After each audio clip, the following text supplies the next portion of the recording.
Bom, meus irmãos, a nossa irmã Rosani vai falar sobre aprimoramento espiritual. Boa tarde a todos.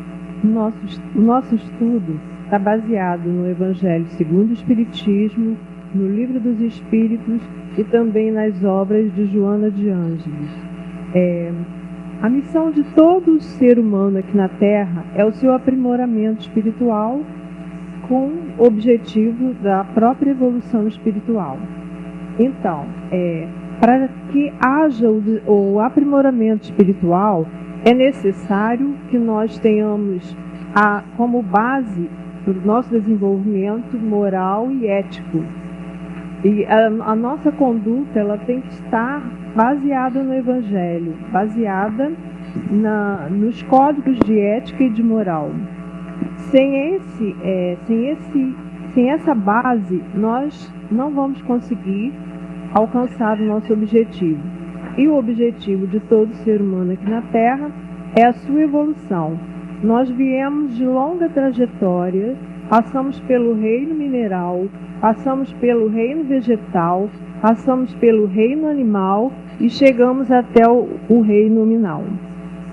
No reino nominal, nós temos a grande tarefa de desenvolver a nossa consciência, porque até então nós estávamos baseados no instinto e no princípio inteligente, que é dotado para os animais. Então, esse reino nominal exige de nós maiores desafios. Estamos aqui na Terra já há quase 2000 anos, vários progressos já se realizaram na ciência, nas artes, em todos os aspectos da vida houve progresso. No aspecto intelectual, nós progredimos muito.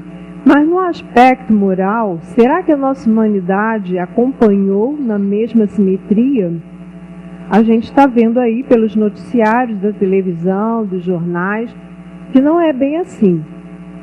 Nós evoluímos muito intelectualmente, evoluímos muito tecnologicamente, mas ainda não alcançamos o progresso espiritual. É bem verdade que a gente está aqui, não vamos fazer um progresso de um dia para o outro numa única encarnação. Nós vamos continuar tendo várias outras reencarnações.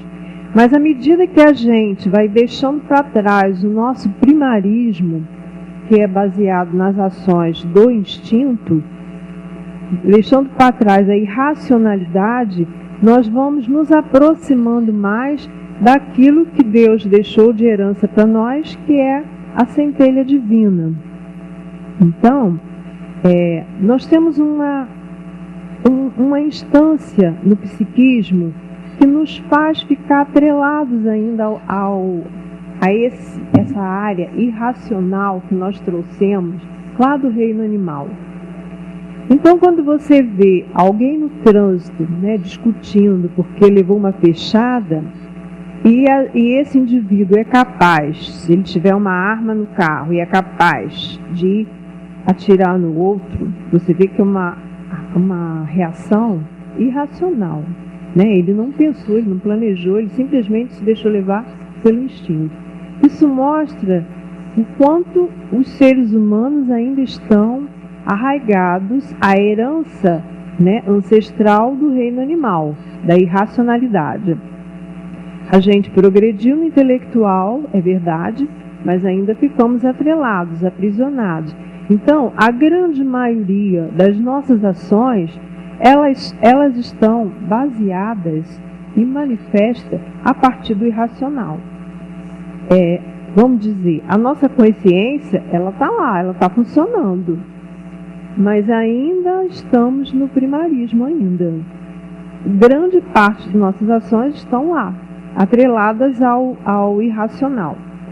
E aí eu vou adentrar um pouquinho na psicologia, fazer um pequeno recorte para que a gente entenda por que a gente frequenta uma sessão espírita, a gente lê as obras, ou seja, até a missa, ou o culto evangélico.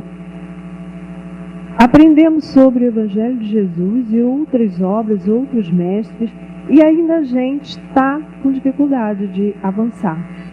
Fazemos muita coisa boa, é verdade, mas ainda somos divididos, somos fragmentados.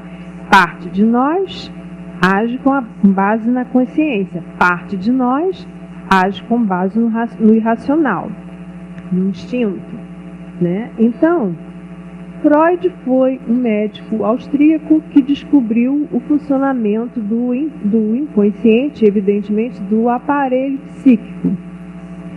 O psiquismo, ele é virtual, ele não está na nossa parte orgânica, ele está fora do nosso corpo. Mas, para nós espíritas, nós sabemos que ele está lá no perispírito. Ou seja, o arquivo de tudo que nós fizemos em outras encarnações está lá no perispírito. Então, quando Freud identificou que nós temos o inconsciente, temos a pré-consciência, onde faz a censura do que deve ou não ir para a consciência, porque tem os conteúdos que não são adequados ao social, então são rechaçados para o inconsciente. A consciência rejeita aquilo que não é ético. E o inconsciente é aético, amoral, e ele sim é a sede do desejo. E ele tem satisfações que ele quer que sejam satisfeitas, ou melhor, tem necessidades que ele quer que sejam satisfeitas de imediato. E quem vai dizer que não deve é o ego que está lá, metade no inconsciente, metade na consciência. E tem o superego que vai dizer que nós agimos errado, né? E tudo isso é intuitivamente, né? Na nossa mente. Isso acontece de modo dinâmico, mas não é exteriorizado como se fosse uma fala, mas é uma fala interna. Então o nosso superego vai nos fazer sentir culpado quando nós agimos errado, na não conformidade com as leis, com o evangelho, com as leis dos homens, né? Então, o nosso inconsciente vai agir, porque ele é um repositório de energia, ele age fazendo pressão para a consciência, sendo que o ego, que tem o princípio de realidade, ou seja, ele funciona dentro do princípio de realidade, então ele vai dizer, isso você não pode fazer agora, isso você não pode fazer, vai ser feito depois, ou não pode ser feito nunca. Então, o ego, a parte que está na consciência, age dessa maneira. Então, quando nós agimos sem pensar irracionalmente, nós estamos agindo inconscientemente. E quando nós pensamos, mas mesmo assim pendemos a balança para o lado que é mais fácil, então nós estamos agindo pelo lado do inconsciente. E é por isso que Jesus, sabendo das dificuldades do ser humano, ele disse, orai e vigiai. E Paulo disse, eu faço o mal que não quero e deixo de fazer o bem que eu quero. Porque sabia da natureza humana, das contradições que existem no psiquismo humano. E é preciso muito empenho para agir dentro do alto, buscar esse autoconhecimento, nos observarmos nossas atitudes diariamente, fazer uma autoanálise. Daí a necessidade do autoaprimoramento, né? Porque se a gente está sempre vigilante, fazendo a oração, nos ligando com a espiritualidade superior, nós adquirimos uma força interna para superar a força do irracional, que é a força do inconsciente. E Jung, que foi um outro médico psiquiatra e neurologista, ele, a partir desse modelo de Freud, o que ele fez? Ele buscou, e ele também tinha alguns conhecimentos dentro do espiritismo, leu algumas obras, e ele estava num momento de busca espiritual. Então, ele foi à Índia, estudou, além de ter se submetido a alguns fenômenos da mediunidade, alguns fenômenos da espiritualidade, ou seja, da materialização, né? Ele participou de algumas experiências e materializações, e ele se lembrava que seu avô dizia sempre que sua avó, que já era falecida, sentava-se em frente do avô, que era pastor, e ditava todo o sermão que ele tinha que fazer. Ele sempre relatava isso. Então, Jung já tinha essa anteninha ligada com as coisas espirituais. E nesse momento que ele estava lá pelos 40 anos, ele sentiu, já era bem sucedido nas suas obras, como médico, já tinha um patrimônio considerável, né? Então ele estava na busca espiritual. Ele então pegou o modelo de Freud e estudou esse modelo de Freud com os conhecimentos que ele também buscou na Índia, buscou em alguns livros espíritas que ele leu. Ele aí fez o seguinte: o inconsciente, que Freud disse que era profundo, que Freud disse que tinha o id, que era das lembranças da infância, e tinha o inconsciente, que era uma área maior e era mais profundo, de difícil acesso até através das terapias. Que quando um paciente fazia terapia durante anos, chegava às vezes 20 anos fazendo terapia e não conseguia se livrar de todos os seus sintomas inconvenientes. Então, ele dizia que era o rochedo da castração. Chegou ali, esbarrou naquele rochedo, não tinha como vencer. E que toda análise freudiana chegava nesse ponto, não tinha como fazer mais nada. Então, Jung, com as suas pesquisas, ele descobriu que esse inconsciente, que era uma área profunda que Freud dizia que era o rochedo da castração, ele diz então que é o inconsciente onde nós trazemos todos os arquivos das reencarnações passadas. Então, nesse inconsciente, nós não podemos mexer, mas ele vem à tona de vez em quando. Ele vem à tona através de pensamentos, de flashes, de emoções. Ele interfere no outro, que é o id, que é um inconsciente mais da reencarnação atual, digamos, das lembranças mais atuais. Então, e que Freud disse que era só da infância, mas Jung, conhecedor de um pouco do espiritismo que ele conheceu, mais os conhecimentos que ele buscou na Índia sobre a espiritualidade, ele chegou a essa conclusão. E aí ele traçou alguns novos conceitos, porque Freud, com isso, ele dizia que a nossa maior fonte de energia, que era do inconsciente, estava voltada para a sexualidade. E que a personalidade se formava a partir disso, né? Grande parte dos nossos atos estavam baseados na maneira como nós lidamos com a sexualidade. E Jung disse, não, antes de Jung veio também Adler, que disse, não, é através do poder. O ser humano tem uma tendência muito forte para a busca do poder, e pelo poder ele briga, ele faz tudo, cria conflitos. E Jung disse, é verdade, a sexualidade ocupa realmente uma potência, essa energia que vem da sexualidade é muito forte, ela impregna o sujeito, né? Mas não é só isso. O poder também é verdade, que o ser humano busca convencer o outro a todo tempo para as suas argumentações, onde acontecem as manipulações, né? Nas relações pessoais, nas relações políticas, nas relações dos governantes. É verdade. Manipulação das grandes massas. É verdade. Mas não é só isso. Ele disse, o ser humano é mais que isso. É mais que a busca pela sexualidade. É mais que a busca pelo poder. O ser humano busca a espiritualização. Ou seja, ele tem uma centelha divina e ele busca se espiritualizar. Ele pode ter dinheiro, ele pode ter poder, mas isso não é o suficiente. Ele precisa sentir Deus na sua vida. Então, Jung remodelou os conceitos de Freud. Ele reformulou e entrou aí o lado sombra, que está lá no inconsciente, responsável pelo egoísmo. Na medida que o inconsciente quer a satisfação imediata, ele é amoral, ele é aético, ele não quer saber se o que ele quer vai interferir na vida do outro.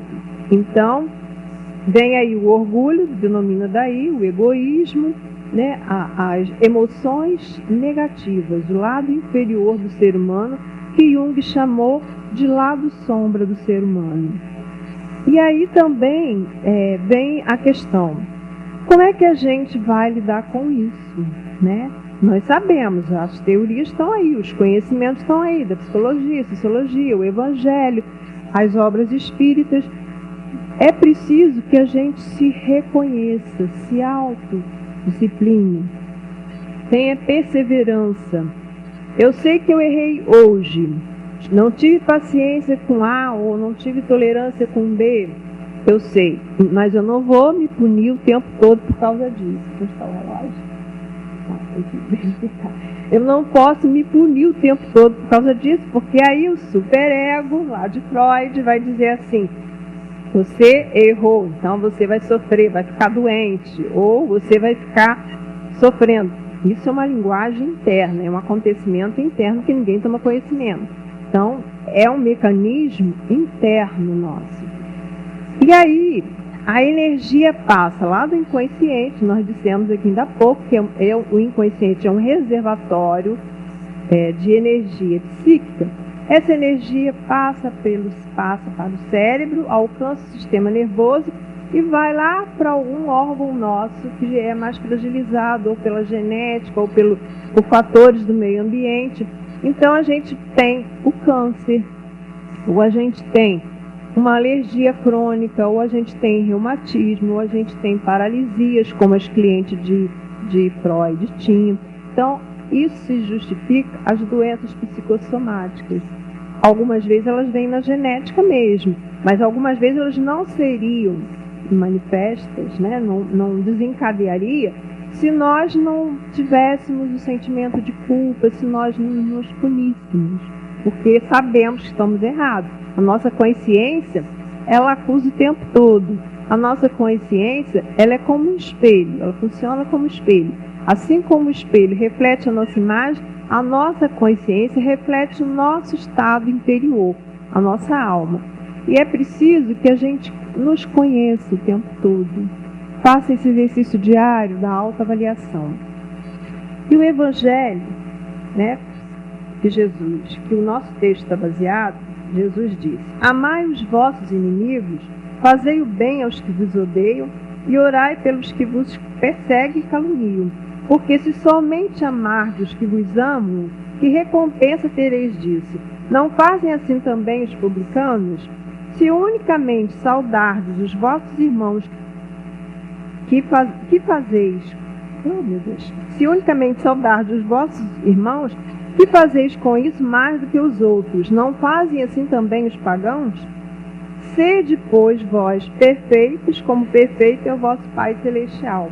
Isso está em Mateus, capítulo 5, versículo 44, 46 e 48. E no Evangelho segundo o Espiritismo, está lá no capítulo 17, com esse mesmo tema: sede vós outros perfeitos, como perfeito é o vosso Pai. E no livro dos Espíritos está lá um capítulo sobre a perfeição moral. Então, a interpretação para essa proposição, ou seja, nós sabemos que nós nunca vamos ser perfeitos como Deus. Mas se nós formos nos desapegando dessas bagagens que nós trazemos de outras encarnações, nós já estaremos dando um outro passo, facilitando a nossa ida num futuro próximo para outro mundo superior. Ao passo que, se nós nos acomodamos no primarismo, na repetição do erro, nós estamos ficando estagnados, né? Paralisados. Então, Jesus sabia que era difícil, que nós não seríamos igual a Deus, porque Deus tem a perfeição absoluta e infinita. E nós temos a perfeição relativa, inerente ao ser humano, porque nós vamos estar sempre em evolução. À medida que galgamos postos mais altos, através da nossa conduta, do nosso desapego ao material, nós vamos para outros mundos e vamos evoluir lá também. E assim vamos, eternamente, que a evolução é eterna. Então ele sabia, mas naquela época que ele esteve aqui, a humanidade era muito primitiva ainda. Então ele tinha que pegar o exemplo de Deus como modelo máximo para que essa humanidade se sensibilizasse. Então, no livro dos Espíritos, algumas outras questões vão nos elucidar. Então, a 114, no item Progressão Espiritual, Kardec pergunta: Os espíritos são bons ou maus por natureza, ou são eles mesmos que se melhoram? E a resposta dos espíritos é: são os próprios espíritos que se melhoram, e melhorando-se passam de uma ordem inferior para uma ordem superior. Essa afirmativa, então, ela reforça que somos responsáveis pela nossa evolução, pelo nosso aprimoramento espiritual. E todo aquele que aspira passar de um mundo de prova e expiação para um mundo melhor, que o próximo é regeneração, tem que se preocupar com a sua evolução, com a sua melhoria, com a sua escalada aqui na Terra. No capítulo 12, ainda do capítulo do Livro dos Espíritos, Perfeição Moral, a respeito do conhecimento de si mesmo, Kardec pergunta: qual o meio mais eficaz para se melhorar nesta vida e resistir ao arrastamento do mal? E a resposta é: um sábio da antiguidade, Sócrates, nos disse: conhece-te a ti mesmo. Então, desde a antiguidade, nós já tínhamos essa orientação, que o autoconhecimento é importante para a nossa evolução aqui na Terra. E na pergunta seguinte, Kardec pondera: compreendemos toda a sabedoria dessa máxima, ou seja, do conhece-te a ti mesmo. Mas a dificuldade está precisamente em cada um conhecer a si próprio. Qual o meio de se chegar a isso? E é Santo Agostinho quem responde.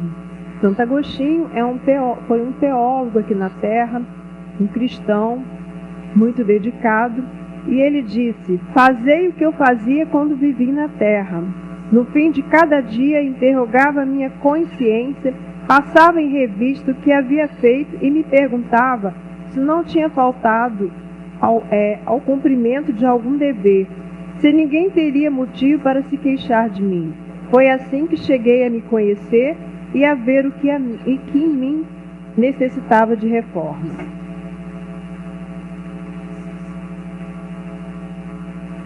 As recomendações de Santo Agostinho nos dá uma direção para que possamos nos orientar e trabalhar com disciplina e persistência na transformação de atitudes.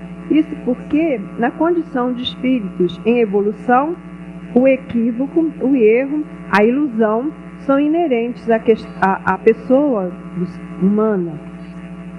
Ou seja, é inerente ao processo de crescimento. Então, todos nós estamos sujeitos ao erro. Errar faz parte da natureza humana. O que se chama atenção nessa apresentação, nesse estudo, é que nós não podemos permanecer nele.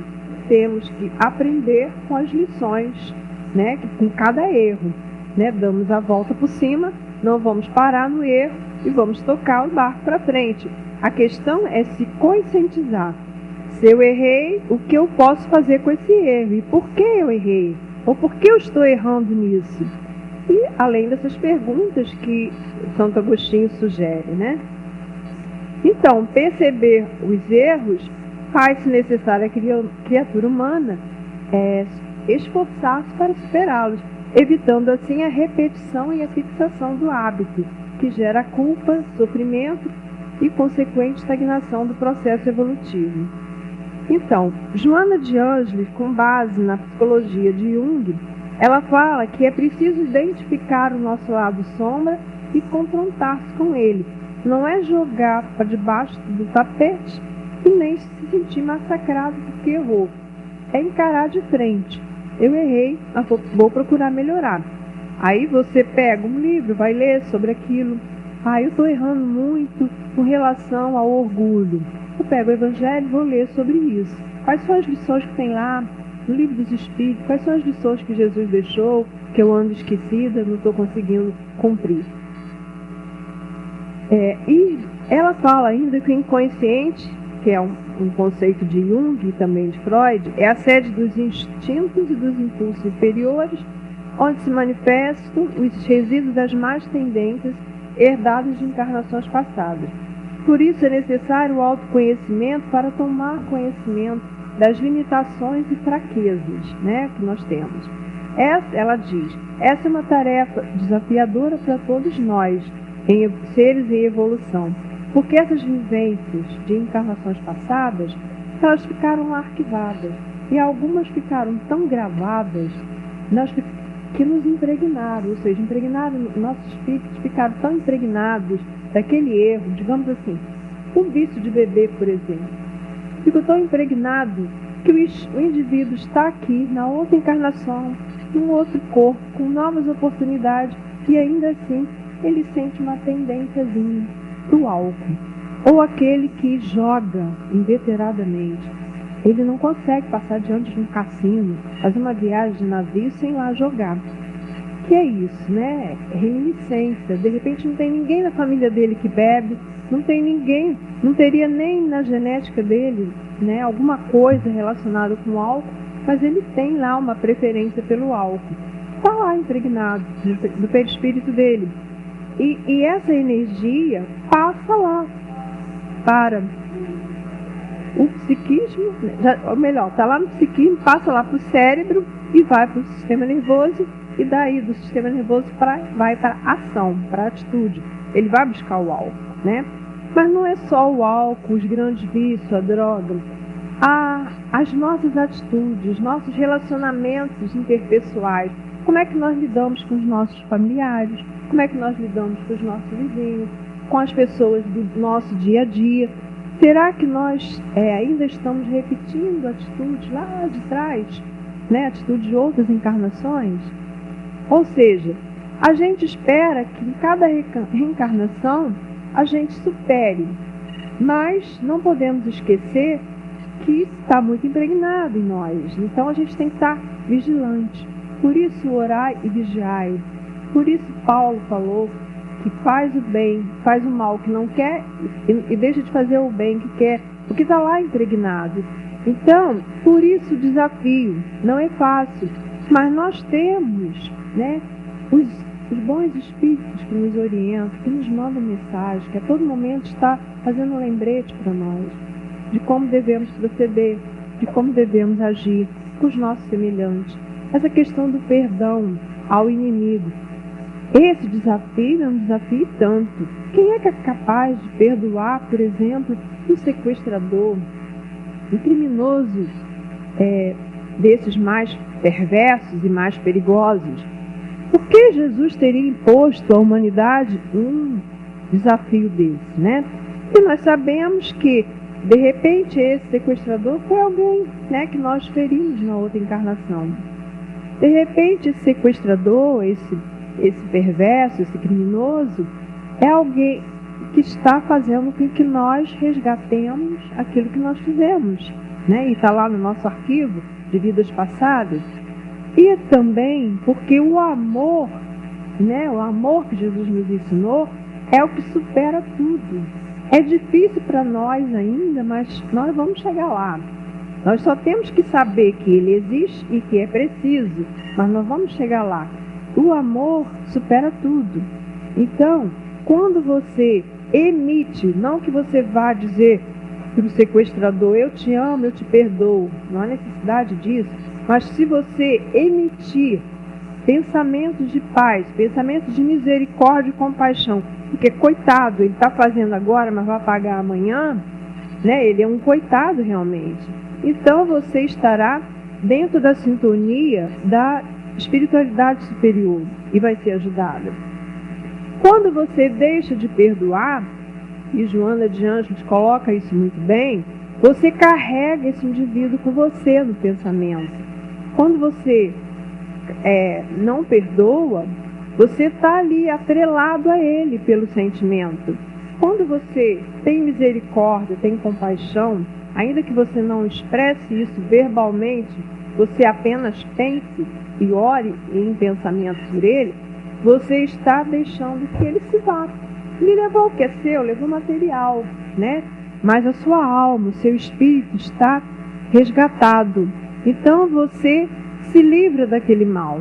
E assim também são nas relações de trabalho, por exemplo, onde existe muita competição, um querendo derrubar o outro. O que acontece? Se nós carregamos essa pessoa no nosso pensamento com raiva, com desejo de revide, nós estaremos cada vez mais atrelados a ela. Ao passo que se a gente ora por ela, quem sabe ela consegue um emprego melhor e vai embora? Quem sabe ela consegue, ou a gente consegue um emprego melhor e vai embora? Então, é por isso que Jesus tinha razão de dizer que o amor supera tudo. Amai os vossos inimigos. Ele estava dizendo para a gente, passando essas lições. Que à medida que a gente odeia, nós nos atrelamos aos nossos inimigos. O tempo terminou, né, Francisco? Então, meus irmãos, eu espero que eu tenha conseguido passar o recado e desejo para vocês muita paz, muita luz, que vocês sejam felizes e que vocês possam estar todos os dias, antes de dormir, ter um momento de conexão com a alta espiritualidade, fazer um balanço das suas atividades, das suas emoções, dos seus sentimentos, e pedir ajuda para o anjo da guarda, como fazer para melhorar, como fazer para não deixar que a energia do inconsciente nos tome e nos faça fazer coisa que não queremos fazer. Muita paz.